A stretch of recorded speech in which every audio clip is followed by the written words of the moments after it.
Ito guys, pansin ko lang dito kay Lalamove.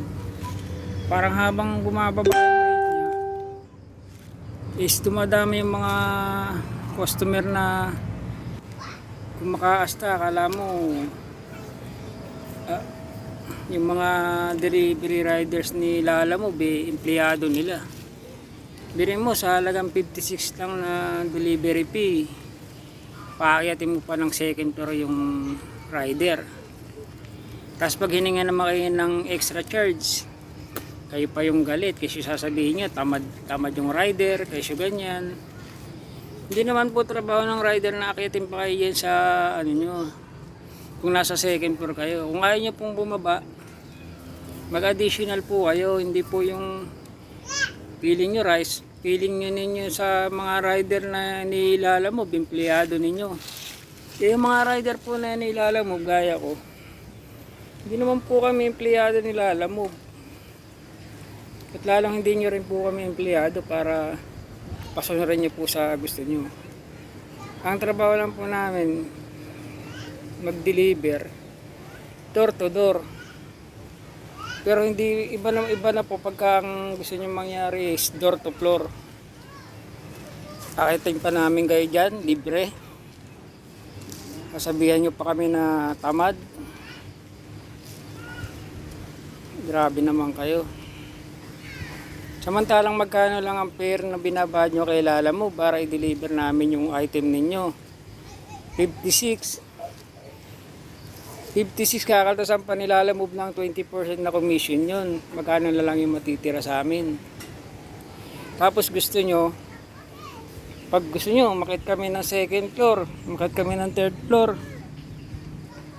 pag hindi kami umakyat, kayo pa galit, kakancel nyo yung booking.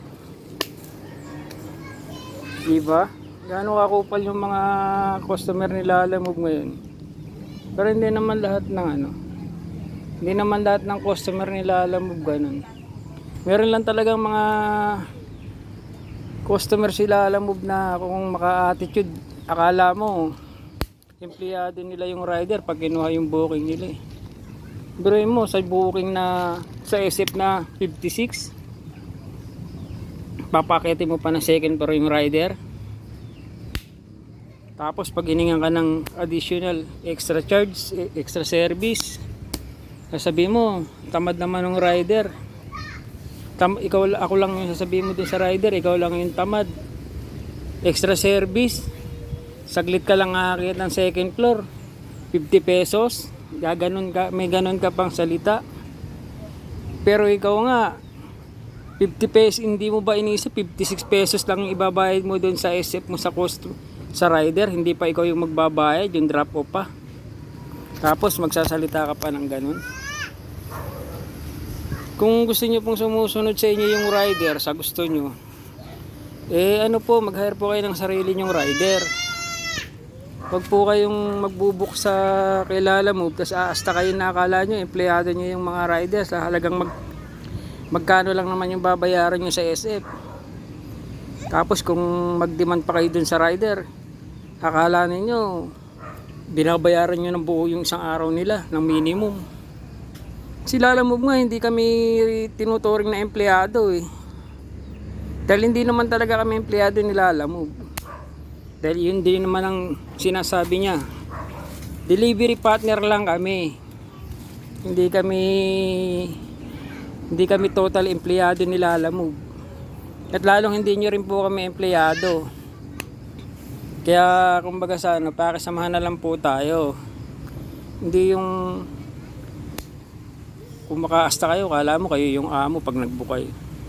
Pero hindi naman lahat ng ride ng customer ni Lalamove may maing kwento ka lang talagang ganun. May mga ganun talagang customer. Pero hindi naman lahat. Dahil marami pa rin mababait na customer si Lalamove. Talagang makakatsyempo ka lang ng customer na akala mo empleyado ka nila eh. Kung ano yung gusto nilang iutos sa iyo, gagawin mo eh. Hindi po ganun. Sa ganitong kalakaran po pakikisama lang. Kami pong mga rider, marunong po kaming makisama. Basta alam po namin marunong pong makisama yung mga customer.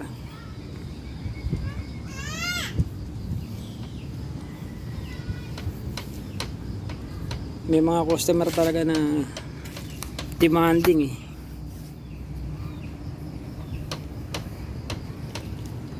Yun lang mga paps.